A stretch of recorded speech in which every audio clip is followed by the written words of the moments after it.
Podem se assentar. Eu gostaria que vocês abrissem no livro de Mateus, do capítulo 22.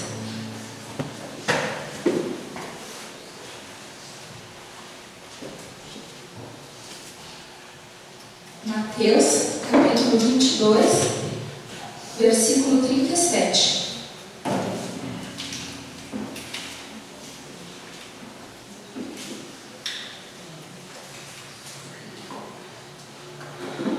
Mateus capítulo 22, versículo 37.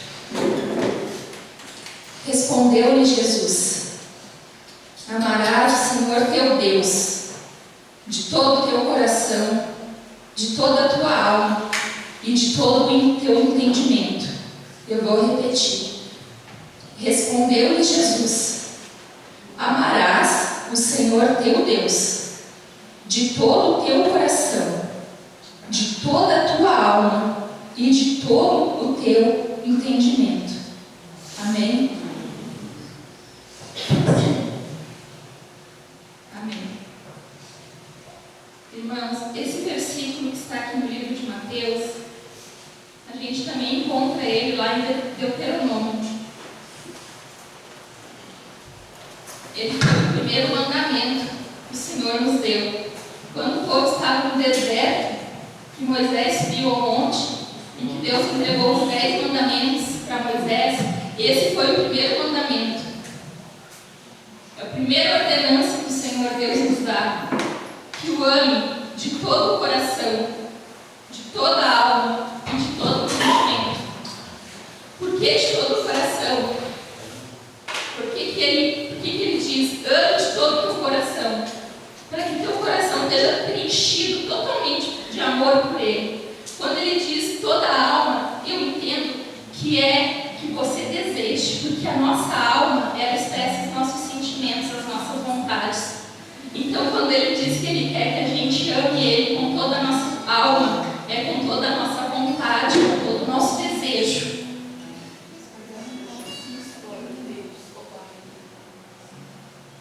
E em terceiro lugar, Ele coloca que Ele quer que a gente ame Ele com todo o nosso entendimento.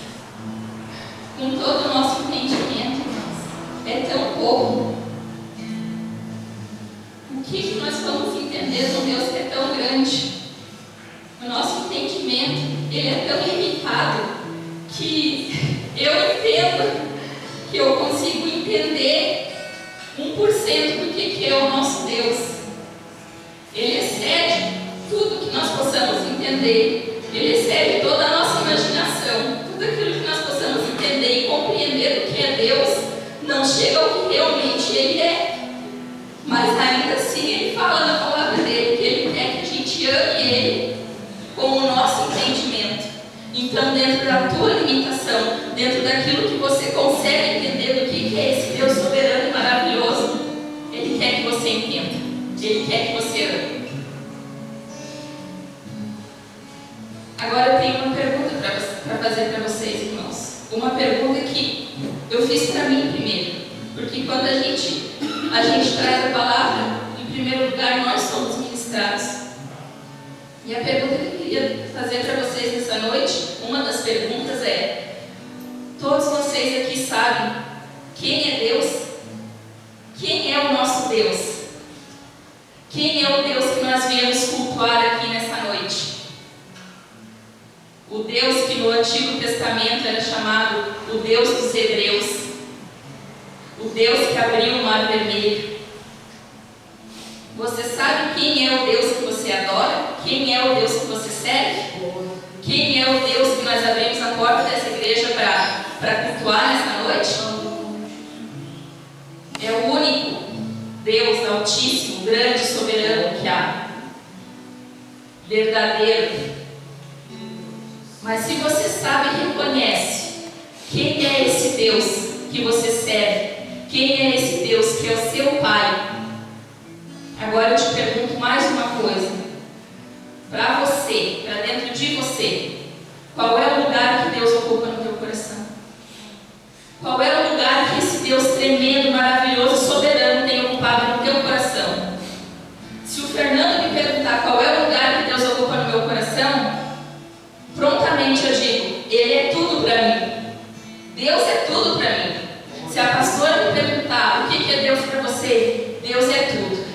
na frente. Porque para as pessoas, é claro que nós vamos falar.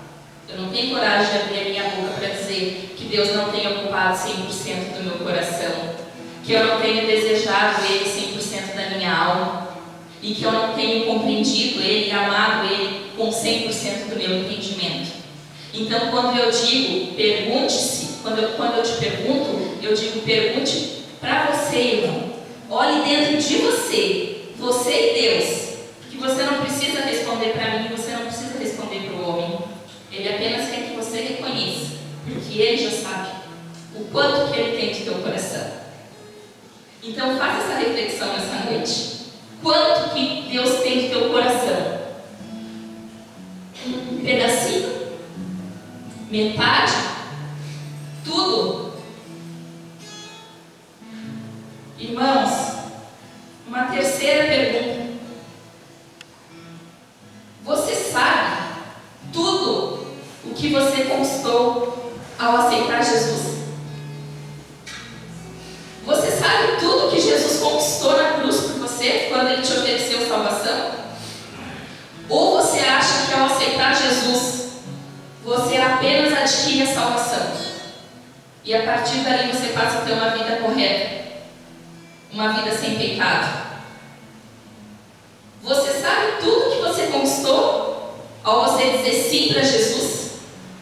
Ao você dizer, Senhor, entra na minha vida, eu te aceito, Senhor. Eu quero essa salvação, eu quero te servir, eu quero que o Senhor seja o Deus da minha vida, o Deus da minha casa. Se você sabe quem é esse Deus que nós estamos cultuando nessa noite, se você sabe o tamanho, a proporção que tem dentro dele no teu coração, e se você sabe tudo que você conquista através da salvação, porque a partir do momento que você aceita Jesus, você já tem a vitória. Você não precisa buscar a vitória. A salvação é a vitória. Se nós sabemos essas três coisas, irmãos, é a quarta pergunta. Por que nós nos contentamos com tão pouco? Por que nós viemos na igreja? Por que nós abrimos a nossa boca? Por que nós pregamos que o nosso Deus é maravilhoso, soberano, grande e forte? E nós nos contentamos com tão pouco, irmãos? Por que nós nos contentamos com tanta migalha? Por que nós nos contentamos com o arrozinho e o feijão? Quando Ele tem tanto a nos oferecer. Ele é grande. Ele excede o entendimento. Ele é maior do que o nosso coração possa sentir, do que a nossa alma possa desejar, do que a nossa mente possa entender. Por que tanta falta de fome da igreja de Cristo nessa terra? Se nós estamos falando do Deus tremendo, de um Deus forte, de um Deus, irmãos, que se nós formos buscar na Bíblia, no Antigo Testamento, no Novo também, mas no Antigo Testamento eu fico maravilhada de ver quem é esse Deus. Quem é esse Deus que, para tirar o seu povo da escravidão no Egito, Ele envia 10 pragas que não existe ciência que explique. Que, como nós aprendemos na teologia com a Jacira, para Ele mostrar quem Ele era, o Deus que Ele era, em cada praga que Ele enviou para o Egito, Ele destronou um falso Deus que os egípcios adoravam. Em cada praga, para mostrar que Ele é o único digno de adoração. Que Deus é esse que tem tanto cuidado que, ao livrar o povo dele do Egito, abre um mar para o povo passar, irmãos. Que Deus é esse? Que Deus é esse de tanto cuidado que coloca o povo no deserto durante o dia com uma nuvem na cabeça para o sol não queimar, para o calor não ser demasiado, e que de noite aquece o seu povo. Que Deus é esse que envia comida no deserto, que envia maná todo dia, que não deixa o povo dele perecer. Que Deus é esse, irmãos, que quando o povo vai atravessar para entrar na terra prometida, Ele faz as águas do Rio Jordão, que estavam cheias, Ele faz as águas pararem para que o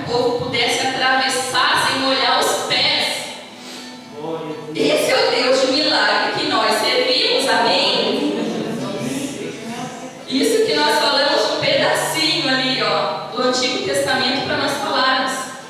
Agora, eu tenho milagre na minha vida para contar para vocês. E eu tenho certeza que se nós formos deixar cada um falar, todos têm milagres para contar o que Deus fez na sua vida.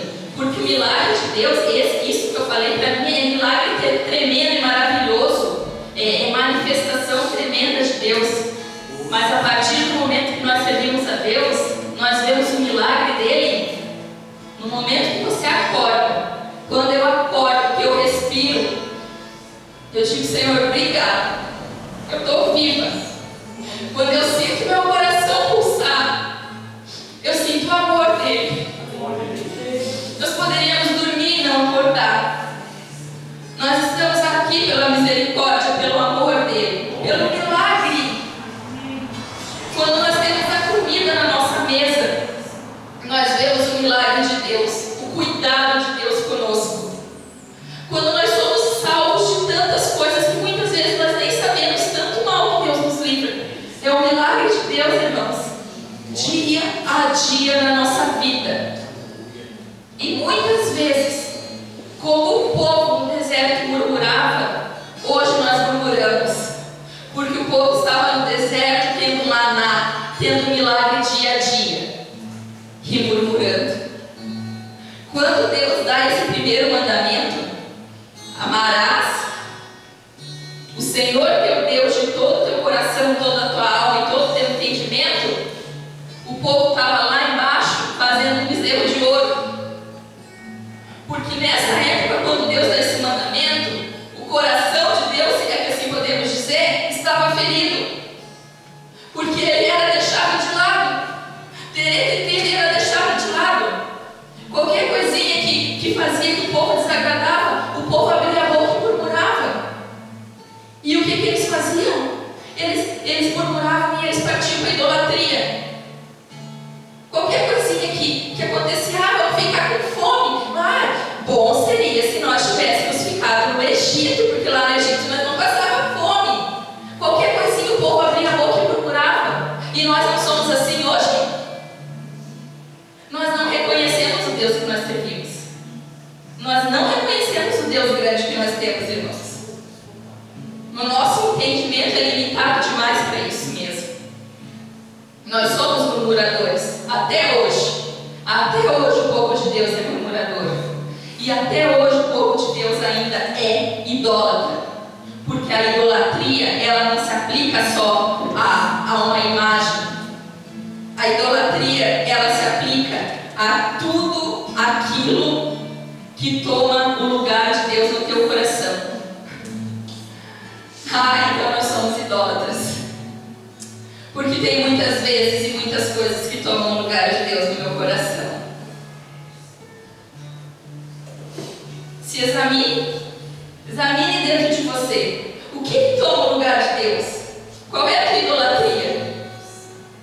Posso detalhar inúmeras coisas. Cada um sabe de si. E eu sinto que nós estamos um pouco desfocados quando nós falamos de um Deus forte, poderoso e maravilhoso. Eu sinto, irmãos, que há muita falta de apetite por esse Deus forte, soberano e maravilhoso da nossa parte. Nós não servimos como Ele merece. Nós não adoramos como Ele merece. Quer um exemplo, irmãos? Um exemplo que falou comigo primeiro, que Deus ministrou na minha vida. Eu vou dar o exemplo para vocês de um culto de domingo, por exemplo. Eu não vou falar do culto da quinta-feira, porque eu sei que nem todos podem vir na quinta-feira, porque nós estamos nesse mundo, nós temos os nossos trabalhos, os nossos afazeres, tudo isso desse mundo que nos cansa. Então vamos citar o exemplo do domingo.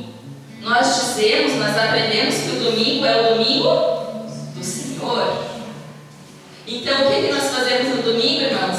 Nós colocamos a nossa bela roupa e nós vamos à igreja cultuar o Senhor. E o culto começa às 19 horas. Então às 19 horas eu estaciono meu carrinho e eu entro na igreja pontualmente. E eu cumpro a minha obrigação. Eu cultuo o meu Deus.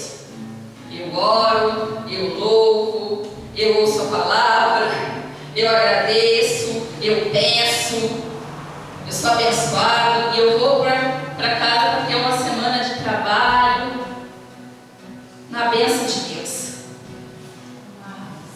Isso é só religião, irmãos. Isso é só religião, não é adoração. Sabe por quê? Porque se nós soubéssemos que o domingo é do Senhor, o domingo não começava às 7 horas, quando muito que nós conseguimos chegar no horário.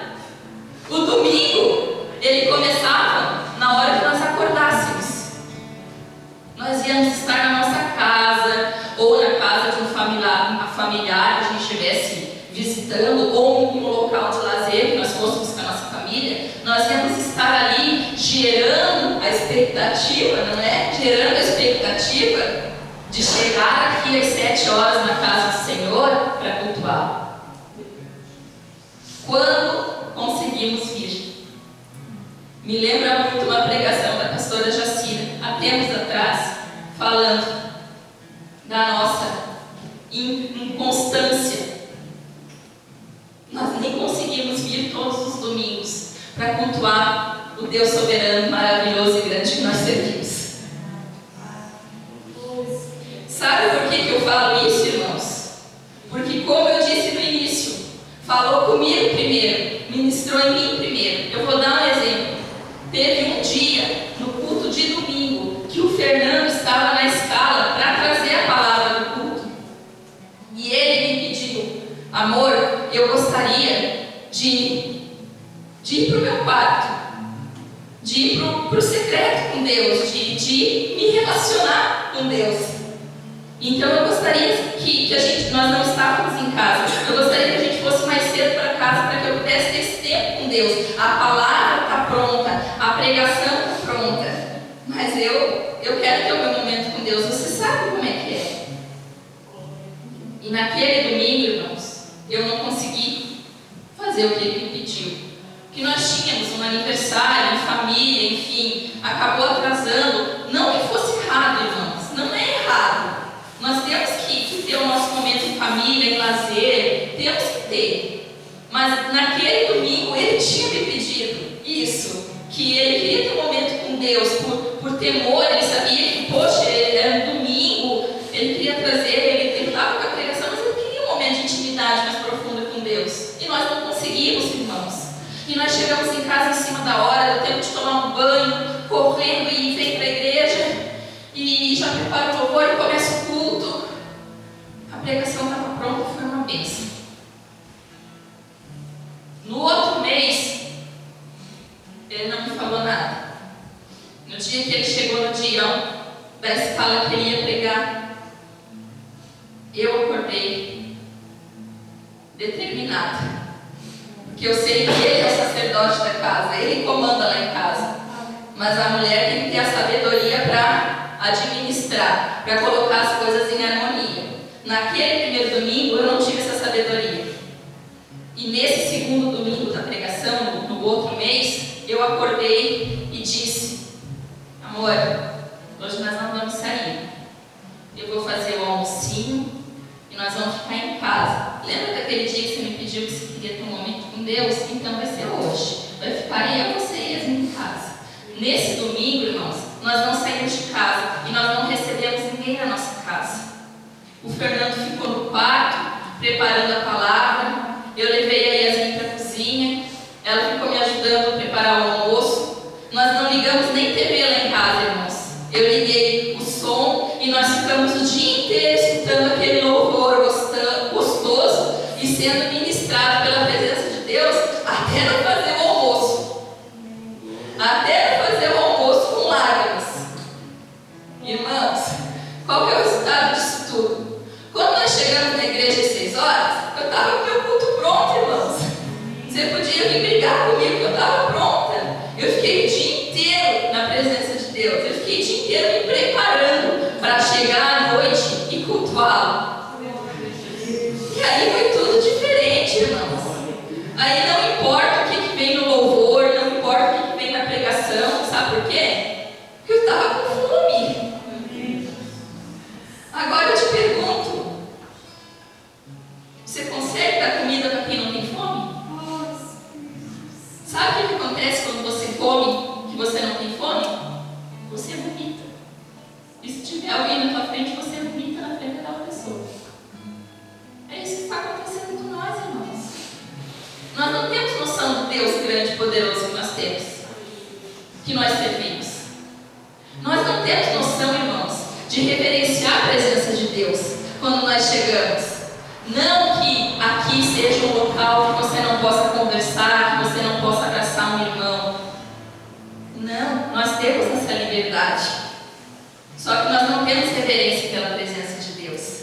Quando nós estamos na escala, quando eu estou na escala do cultinho, quando o Fernando está na escala do louvor, nós chegamos mais cedo para preparar as coisas.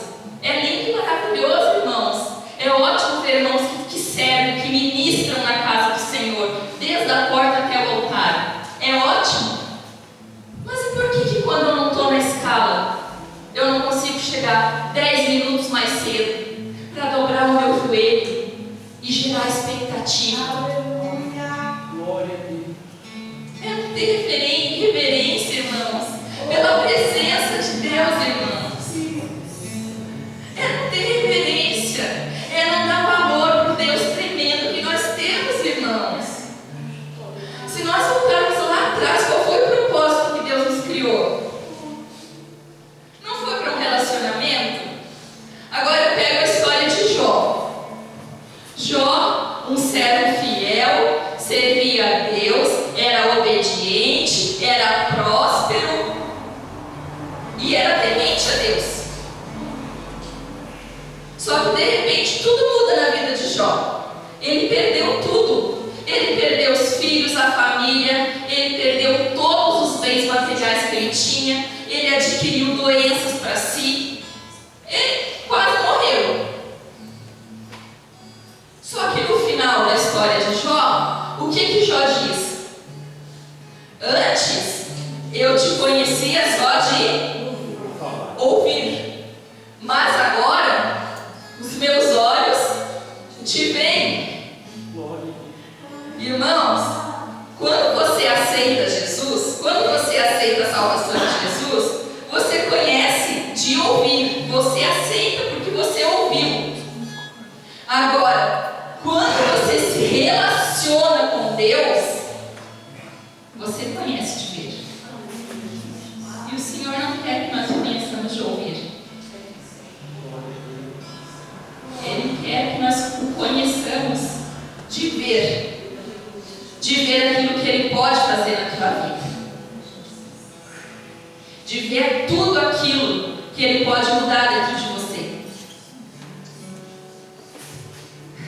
E esse relacionamento com Deus, ele tem que ser prioridade na nossa vida. Só que para que ele seja prioridade, ele exige algumas coisas, irmãos. Ele exige morrer para si. Lá em Gálatas 2:20 fala: já não sou mais eu quem vive, mas Cristo vive em mim. Para que esse relacionamento seja prioridade, nós temos que renunciar ao nosso eu. Jesus fala: se alguém quiser vir após mim, negue-se a si mesmo dia a dia, tome a sua cruz e me siga. Para que nós possamos ter esse relacionamento tão íntimo com Deus, irmãos, ele exige oração, ele exige uma entrega total para Deus, ele exige uma meditação na palavra, dia a dia, porque a palavra é alimento, irmãos. Nós não vamos nos alimentar só aqui, é dia a dia, meditando na palavra.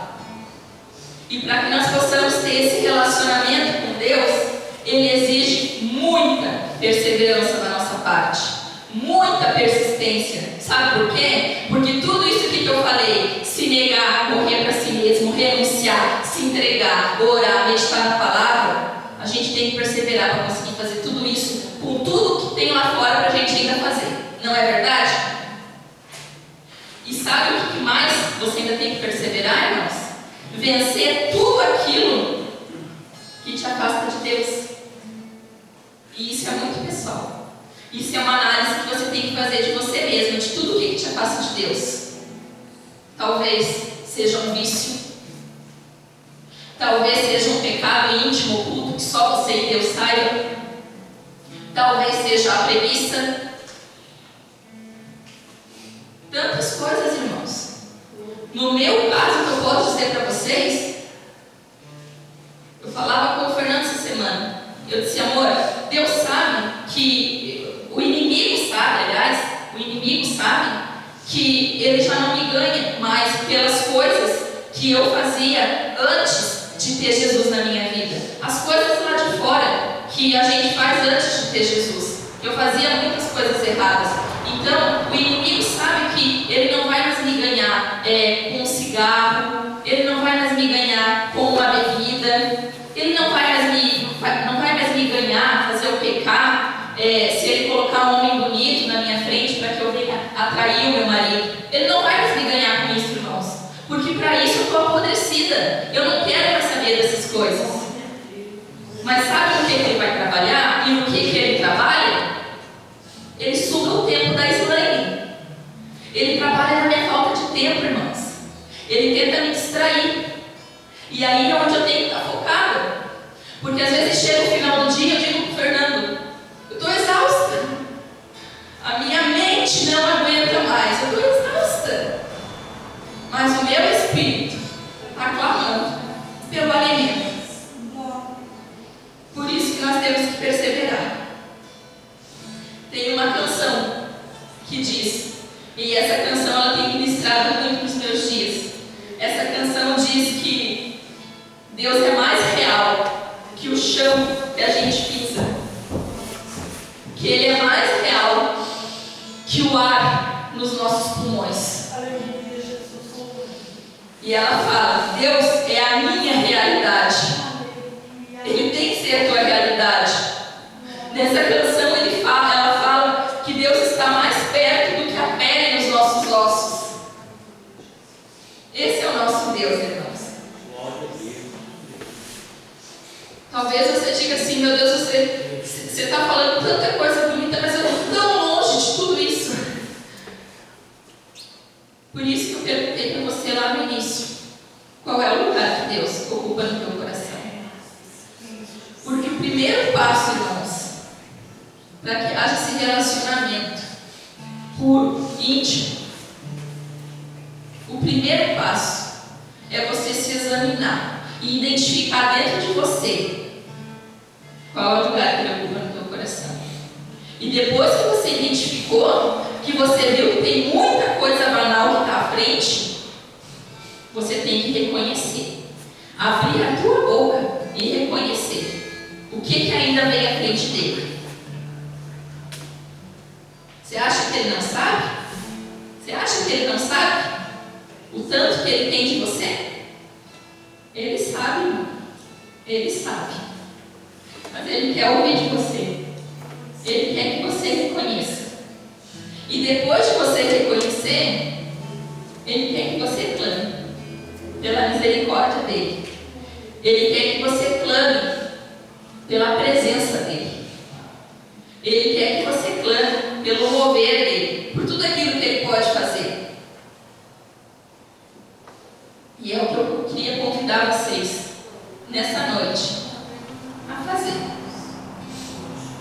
a se colocar em pé nesse momento. Se você sentir vontade de chegar aqui na frente, irmãos, venha até a frente, venha até o altar. Se você sentir vontade de permanecer no teu cantinho, fique à vontade. Nós estamos na casa do Senhor. Mas uma coisa só eu vou te pedir.